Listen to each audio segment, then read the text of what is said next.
হ্যাঁ, বাংলাদেশ কেমন আছে কান্না শুনতে পাচ্ছেন? শুনেন।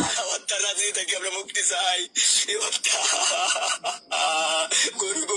গরিবের অবস্থা খুব ভয়াবহ। এইরকম হত্যাকাণ্ডের রাজনীতি রাজনীতিতে নিষ্ঠুর, এত নিষ্ঠুর হাইকমান্ড মানে না। আজকে হাইকমান্ড না মানার কারণে এই হত্যাকাণ্ড। আজকে নির্দিষ্ট সময় না কারণে এরা হত্যা করছে বাইরে। এটা ময়মনসিংহের গৌরীপুরের বিএনপি দুই গ্রুপের এটা আজকের আমলনামা। আসেন আমরা গত 24 ঘন্টার একটু আমলনামাটা দেখি। এই ভাইটির তো কান্না দেখলেন না, আরেকজন ফাদারের কান্না দেখছেন, বুক থাপড়ায় কাঁদতেছে। তার ছেলে হোল নাইট ডিউটি, কোথায় ডিউটি? তেলের পাম্পে তেল নিতে আসছে ভোর রাত্রের দিকে। যুবদল এক নেতা তেল নিছে, টাকা দিবে না, একবার এদিক যায় একবার এদিকে যায়। আমরা সিসি ক্যামেরার ফুটেজে যেটুক দেখতে পাইছি, একটা টাইমে ওই ছেলেটা তার পিছনে পিছনে যাচ্ছে কোথায়? তার গাড়ির সামনে। 5,000 টাকা তেল নিছে। তো এই তেলের বুঝছেন, যদি ওই লোক না দেয়, না দিয়ে যদি চইলা যায়, এই ছেলের পকেট টাকা দিতে হবে তো, তাই না? হিসাবের টাকা তো, যার জন্য পিছে পিছে গেছে। ওই লোক গাড়িতে বৈশাই গাড়ি টান দিছে। আমার মনে হয় যতটুকু হাতটা চাপা পড়ছে, হয়তোবা ওই যে শীতের দিনে কোনো লুজ কাপড় পরা ছিল ওইটা চাপা পইরা গেছে, গাড়ি টান দিছে, পিছে পিছে দৌড়াইতেছে, পারে নাই, ওইটা বাড়ি খায়া ওই মুহূর্তেই পৃথিবী থেকে বিদায়। হাসপাতালে নিয়ে গেছে, বলছে নাই। ওই বাবা কাঁদতেছে। কি দোষ আছিল ওই মানুষটার? কি দোষ? এই নেতা 5,000 টাকা লোভ সামলাইতে পারে না। এই যদি ক্ষমতা আসে, পুরো পেট্রোল পাম্পই তো নিয়ে যাইব গা। কেউ রুখতে পারবেন না? পারবেন না। আরো শুনবেন আমলনামা। আর কি বলুন ভাই, বইলার লাভ নাই। আপনারা দিচ্ছেন নমিনেশন, এখন কে স্বতন্ত্র হবে, কে কিভাবে দাঁড়াবে না দাঁড়াবে তাদের ব্যাপার। কিন্তু দেখেন আপনারা নিজেরা আরো একজন। আজকেরই ঘটনা এই ময়মনসিংহ, কেন, কি কারণে আমি দেখাবো আপনাদের প্রমাণ। আচ্ছা, টাইম নষ্ট করে লাভ নেই, এগুলো সবাই দেখতেছেন। কষ্ট লাগে কি জানেন? সামনে নির্বাচন, এইসব দেখে কি মনে হয় নির্বাচন হবে? না, অসম্ভব। কারণ কি জানেন? আজকের দিনে এই যে আদালত পাড়ায় আব্দুল আউয়াল পিন্টু সাহেব কি বলছে, আচ্ছা ওইটা দেখাই আপনাদেরকে। না দেখাইলে তো বুঝবেন না। কারণ কি জানেন, সবাই সব ভিডিও তো দেখে নাই, তাই না? এই যে দেখেন আমাদের হাসনাত আব্দুল্লাহ, শুনেন কিভাবে এলিটটা কিভাবে মানুষকে ছোট করে।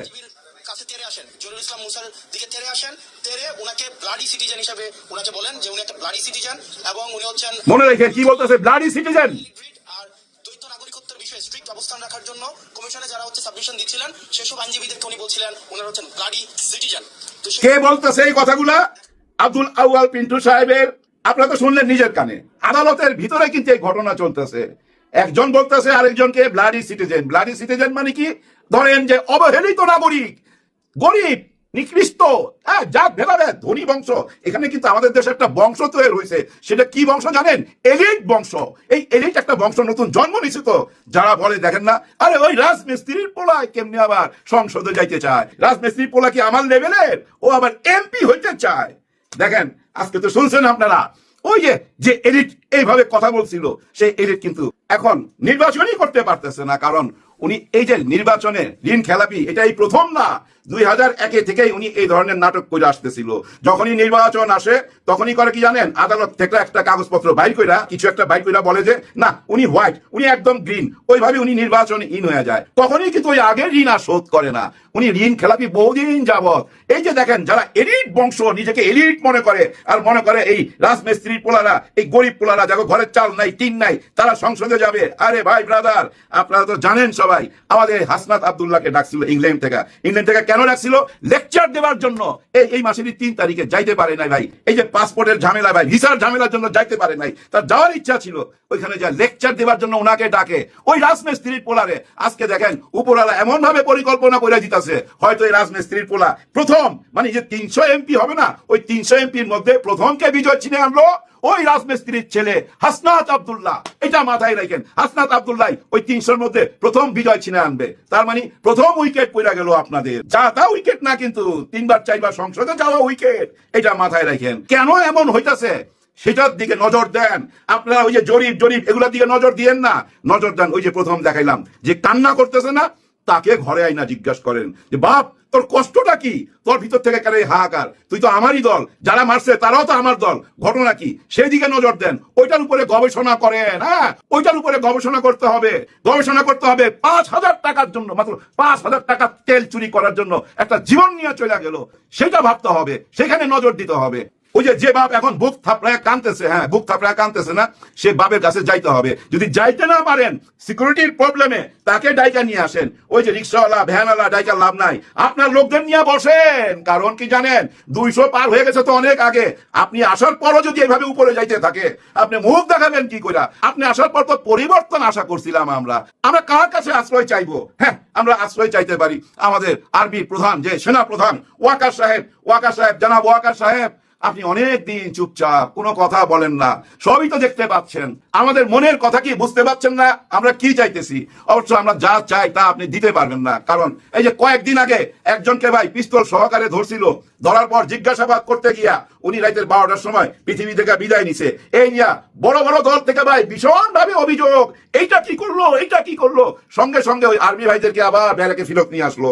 কারণ কি জানেন, ভীষণ ভাবে প্রতিবাদ। তো কিন্তু প্রতিবাদ হওয়া উচিত, এই যে প্রথম যাকে দেখাইলাম যে ভাইটা কাঁদতেছে, এখানে প্রতিবাদ করেন। ওই যে 200 পরিবার, 200 মা বোন তো তার সন্তান হারাইছে, সে যেরকমই হোক না কেন, ভালো হোক মন্দ হোক, ওই মা বাবা গুলো তো তাদের সন্তান হারাইছে, সেদিকে নজর দিতে হবে। গত 15-16 মাস কোনো অ্যাঙ্গেলে ভাই দেশের কোন রকম আইন কানুনের কোনো কিছু উন্নতি দেখি না।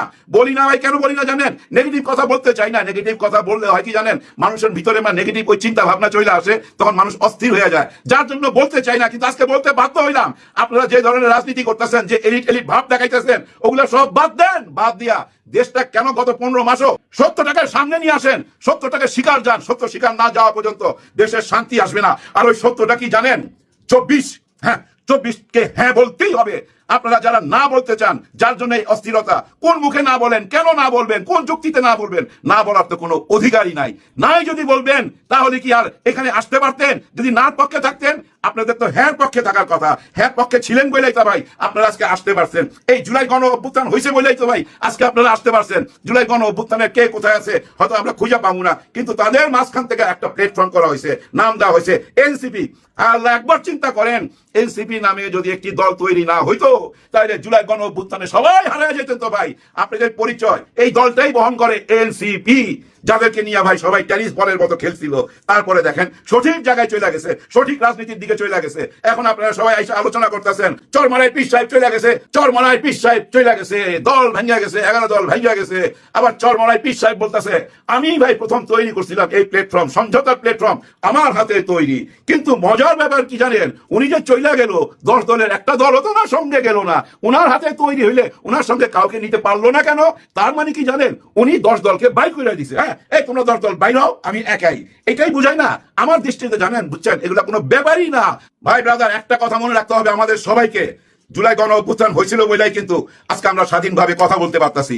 জুলাই গণ অভ্যুত্থান হয়েছে বলেই কিন্তু আজকে নির্বাচন হইতে যাইতেছে। না এই নির্বাচন হওয়ার কথা 29 সালে, আর এই নির্বাচন 29 সালে হইলে যে আপনারা পাইতেন বা নির্বাচন করতে পারতেন এমন কোনো ব্যাপার 16 বছরে দেখেন নাই কি অবস্থা? কোন রকমই রাস্তায় কেউ দাঁড়াইতে পারেন নাই। এখন সবাই বীর, কিন্তু এই বীর হইতে পারছেন কাদের জন্য? হইতে পারছেন নাহিদ ইসলামদের জন্য। এই জুলাই গণ অভ্যুত্থানের যারা রক্ত দিছে তাদের জন্য, যারা পঙ্গু হয়েছে তাদের জন্য। আর তাদের সবাই যে পরিচয়, সে পরিচয়ের নাম কি? এনসিপি নামে একটা দল। আর সেই দলটার জন্য এই দলের অনেকে অবহেলা করে অনেক রকম তুচ্ছ তাচ্ছিল্য কথা বলছেন। ফকিরের পোলা, বংশের কোনো পরিচয় নাই, মানে আপনারা এলিট বংশ। আজকে ওই একই কথা শুনলাম, ব্লাডি সিটিজেন, মানে অবহেলিত, একদম ঘৃণিত নাগরিক। আর ওই ঘৃণিত নাগরিকের কাছেই তো ভোট চাইতে হবে। ওরা ভোট না দিলে কেমনে ওই স্বর্ণের চেয়ারে বসবেন? বসতেই তো পারবেন না। কিন্তু স্বর্ণের চেয়ারের দিকে যাওয়ার জন্য তো ভাই নির্বাচন লাগবে। নির্বাচন হইব, এরকম কাণ্ড কারখানা ঘটলে নিশ্চয়ই নির্বাচন হইতে পারে না। গত 15-16 মাস ভাই এই নির্বাচন নিয়ে এত পাগল হয়ে গেছি আমরা, কিন্তু নির্বাচনটা কেমনে করবেন সেটা কিন্তু চিন্তা করি নাই। উনি আসার পর আজও যদি এরকম ঘটনা ঘটে, এই যে আমলনামা বললাম, এগুলো তো ভাই 30 ঘন্টা 40 ঘন্টার আমলনামা। এই আমলনামার মধ্যে কি পাইলেন? এরকম প্রতিটি দিনেরই একটা আমলনামা, যার জন্য এই সরকার ভাই কোন রকমই সাকসেসফুল হয় নাই কোন দিক থেকে। মানে আইন কানুনের ব্যাপারে খেয়াল করে দেখেন, খোঁজ নিয়ে দেখেন ভাই, বিশ্বাস করেন। আমার গতকালকে ভাই এক পুলিশ ভাইয়ের সাথে আলাপ হয়েছে মাঝরাইতে অনেকক্ষণ, ওনার নাম বলবো না।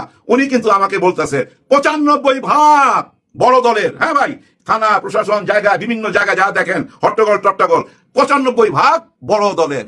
উনি নিজে বলতেছে, জানেন আপনারা যখন 5ই আগস্ট আসছিল, যে থানা আক্রমণ হয়েছিল, এটা ভাঙ্গা চিরা ভাঙা ছিল, পোড়ায় ফেলাইছিল, ওর পরের দিনই কারা যোগাযোগ করছিল? এই জামাত ইসলাম। ওই ভাই বলতেছে, পুলিশ ভাই বলতেছে, নাম বলবো না, যে এই জামাত ইসলাম আমাদের সঙ্গে যোগাযোগ করছে। এবং উনি যে থানা, ওই থানায় 2টা এসি দিছে, 2টা কম্পিউটার দিছে, চেয়ার দিছে, টেবিল দিছে, সবকিছু পরিষ্কার করে দিছে এবং ভলেন্টিয়ার দিয়ে থানা পাহারা দিছে। আমি বললাম কি শুধু আপনার ওই থানা? এখন সারা বাংলাদেশে যেখানে যেখানে অঘটন করছে প্রত্যেকটা থানায় এই জামাতে ইসলাম তাদের নিজেদের ভলেন্টিয়ার দিয়া থানার এসি থেকে আর